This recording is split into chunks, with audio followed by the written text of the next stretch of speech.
Welcome to The Explainer. Settle in, because today we're exploring the birth of the Renaissance through the sweeping, spectacular story of the Medici family. We're going to condense 300 years of this absolute cornerstone of European history into a single captivating narrative. We're talking about a dynasty that shaped art, science, and the very map of Europe.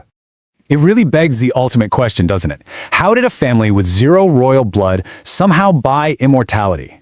Let's dive right into this and uncover how a clan of pretty modest beginnings managed to mastermind the Renaissance and secure a legacy that outlasted empires. I mean, we're looking at a family that started with no ancestral claim to greatness, no fancy royal coats of arms, yet they ended up producing queens, popes, and literally the greatest cultural explosion the Western world has ever seen. Part 1. Rise of the Bankers and the Power of Invisibility. So, we're starting our golden arc back in the 14th century, in the incredibly volatile Republic of Florence. The early patriarch Giovanni and his son Cosimo entered this treacherous political theater not through brute force, but through quiet, calculated moves. They perfected sophisticated accounting methods. Actually, they pioneered double-entry bookkeeping, which let them take control of the papal treasury. But locally, they were forgiving citizen debts and supporting everyday guilds. They were making themselves utterly indispensable to the people of Florence, all while strictly and deliberately avoiding the spotlight of public office. Their whole philosophy was basically this: power wrapped in modesty becomes more durable than power wrapped in extravagance. They knew that acting like rulers in a proud republic would get them killed.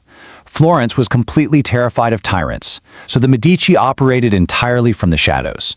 Cosimo would walk the streets like any other average citizen, in a simple cloak.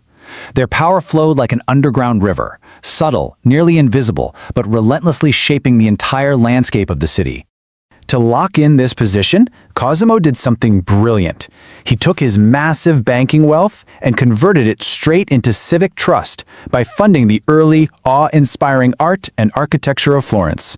He backed Brunelleschi to build the massive, seemingly impossible dome of the Florence Cathedral. He sponsored Donatello's emotionally deep sculptures, funded Fra Angelico's frescoes, and even bankrolled Ficino to revive ancient Greek philosophy. He wasn't just decorating the city, he was actively binding the very soul of Florence to the Medici name. Part 2. Lorenzo's Golden Age, Brilliance and Brutality. All right, as we transition to Cosimo's grandson, Lorenzo the Magnificent, this quiet banking family steps right into the glaring spotlight. Under Lorenzo, the extreme caution of the earlier generations was traded in for an effortless, charismatic authority. He didn't just fund the Renaissance, he lived it. Lorenzo treated artists not as hired hands, but as absolute equals. I mean, he invited a young teenage boy named Michelangelo to literally live in the Medici palace, eat at his table, and debate with his scholars. He sponsored Botticelli, whose brushwork brought these incredible mythological visions to life. Lorenzo essentially turned Florence into the beating heart of human imagination. But as you might guess, that kind of brilliance attracts some serious, vicious envy. Picture this: a peaceful Sunday morning in 1478. Rival families, who were silently backed by the Pope himself, attempted to slaughter the Medici brothers right in front of the altar during High Mass. This was the infamous Pazzi conspiracy. Lorenzo's brother, Giuliano, was brutally struck down. Lorenzo, though wounded, barely managed to escape into the sacristy. And in the aftermath, Florence didn't side with the conspirators. Instead, they rose up in total fury, hunting down the assassins and hanging them right from the city windows. Now, facing total war from the Pope and Naples after this assassination attempt, Lorenzo does the absolute unthinkable. He walks straight into the enemy's court completely unarmed. He traveled to Naples to face King Ferrante, a ruler literally known for executing his enemies, and used pure charm, intellect, and sheer diplomatic courage to secure peace. He saved Florence from a devastating invasion and preserved the Renaissance itself in one fell swoop. Part 3. Popes and Grand Dukes, the pivot to absolute power.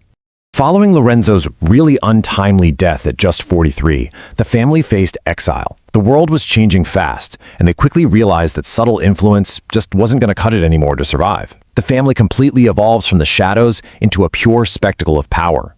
The later Medici returned to Florence, not as quiet benefactors, but heavily backed by papal armies and imperial decrees. They completely traded in their banking ledgers for military armor and papal tiaras. The age of the humble republic was dead. The age of the absolute Medici monarchs had officially begun. They even elevated their bloodline to the highest seat possible, the throne of St. Peter. But running Christendom came with some pretty massive global crises. Pope Leo X, who was Lorenzo's son, was famously extravagant. His heavy use of church indulgences to fund Renaissance art accidentally sparked Martin Luther's Protestant Reformation. And shortly after that, another Medici, Pope Clement VII, found himself physically trapped in a fortress during the horrific 1527 sack of Rome. The family was literally at the center of tearing Christendom apart while desperately trying to hold it together. Meanwhile, back in Florence, after a whole string of chaos and internal family assassinations, a boy of just 17, Cosimo I, was thrust into power.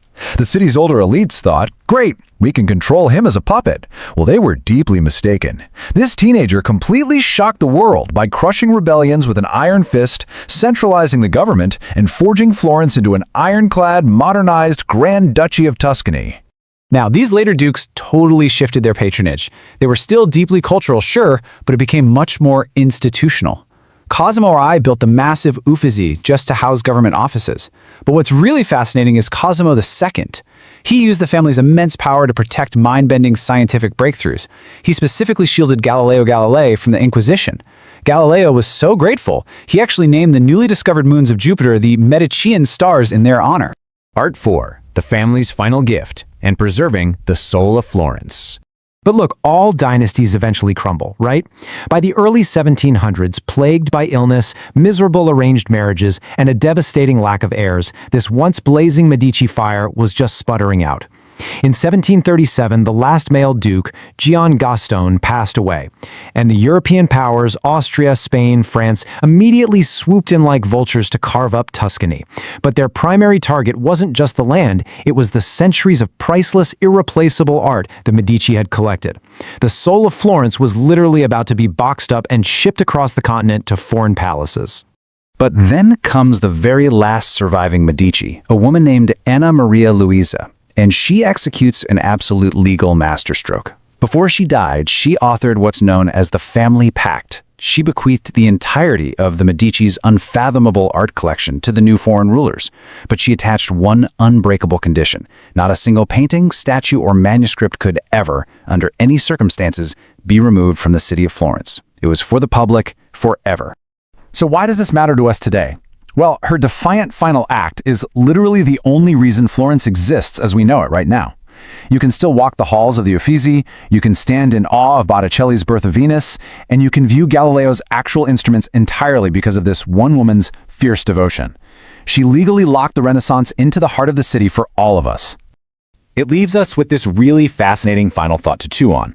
Is true immortality achieved through political conquests, or is it through cultural preservation?